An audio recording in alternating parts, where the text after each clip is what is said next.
Today, we're going to be talking about something a little bit different than what our normal subject matter is.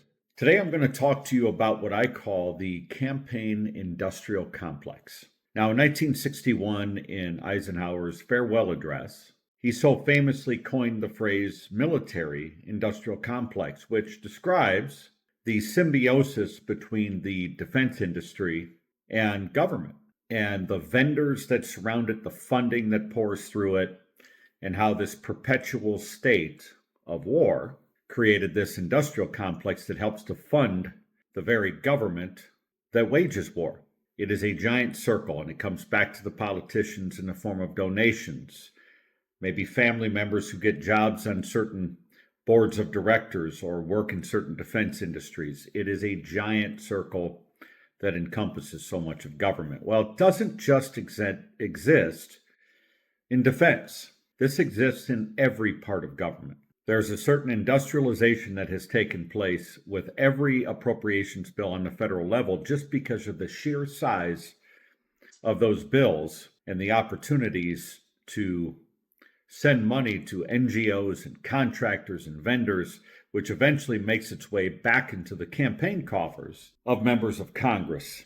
This exists at the state level too, and at a really small picture at the local level. So it is not exclusive to the federal government, but it is most deeply entrenched and deeply rooted in the federal government because of the sheer amount of money. So what is the campaign industrial complex? Well, what this is both sides of the aisle have organizations in D.C. Those organizations charge members of Congress dues to be a part of them. On the Republican side, you have NRCC in Congress and an NRSC in Senate. Democrat side is the DCCC in Congress, and I can't remember what their Senate organization is. I really don't care. But the bottom line is these organizations charge dues to their members, and on the Republican side, I believe the dues is $450,000 per member. So add it up. If you have 230 members of Congress, all paying $450,000 apiece in dues to the organization, that creates a pretty robust organization. And that organization is supposed to help to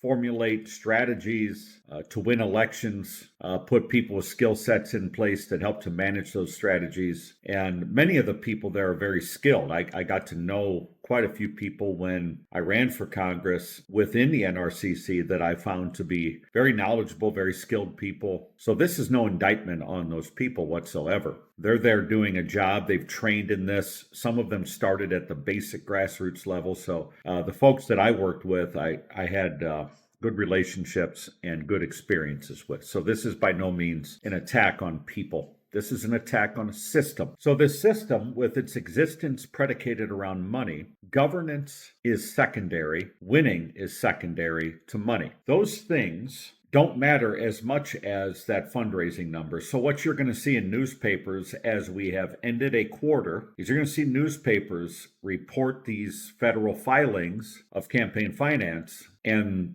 that is tied to whether or not a candidate is a legitimately good candidate or not based upon how many dollars they have. I caution you when you're reading these reports on social media and in print media to steer away from the numbers when you are making decisions and look at the people. Congress is made up of some of the most wealthy people in our country, some of the most well-educated people in our country, many of them with Ivy League pedigrees, many of them attorneys. Yet they have completely run this country into the ground. So ask yourself this: if someone is self-funding a campaign, does it mean they can't be bought? No, it just means that they're going to have a bigger place in the system to buy the influence that they want to buy to be a part of the system. So if you have $450,000 in dues, you can either raise the money or you can spend it yourself. And that gives you access to the system. Now, if you want certain committee appointments, those cost even more money. So again, you have a choice, raise it or spend it. So why is it that many elected politicians at the federal level give endorsements to certain candidates? It might not be always because they're going to win, but it'll be because they're helping to support the system that supports them. Okay, you may scratch your head sometimes, well, why did that certain politician give an endorsement to this candidate when it's clear that they don't match the ideology of that politician that's doing the endorsing? Well, it's because if that person has the ability to raise a lot of money or bring a lot of money to the table, that helps to support the system that perpetuates their reelection. Okay, so just always remember when you're going to the polling place that those reports you see on money, it benefits the campaign industrial complex, which is the folks in D.C., the vendors, many of them in Virginia. It doesn't necessarily lead to supporting the best candidate who will do the best job at representing you. The proof is in the pudding.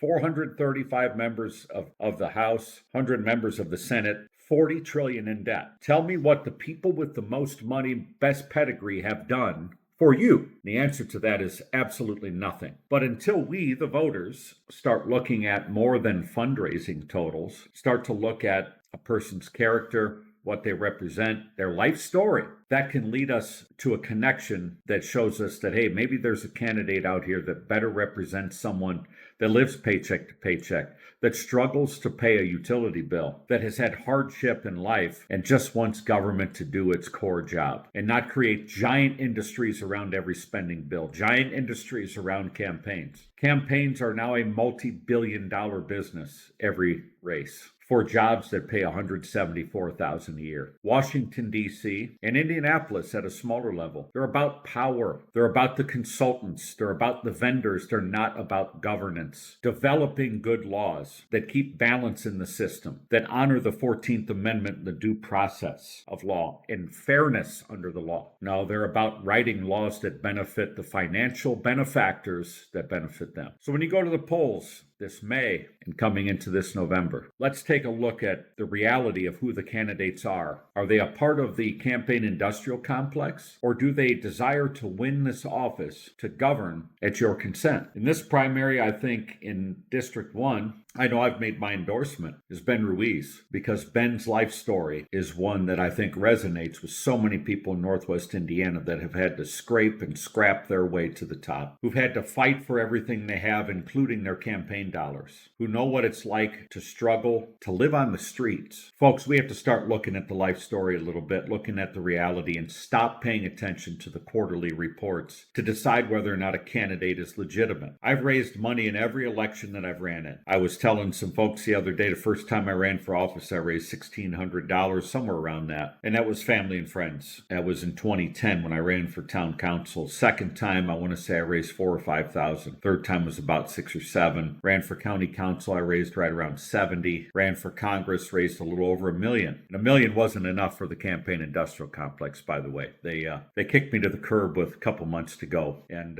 that was okay. I had more fun on the campaign trail not being tethered to that complex than what I did when I was tethered. Now running for county council again, this cycle I've raised a little north of $25,000. So it takes money to run elections, but money should not be the deciding factor as a voter if you're educating yourself on who you vote for. Take the time, educate yourself, get to know the people. Social media is a great thing to really dive into who the candidates are.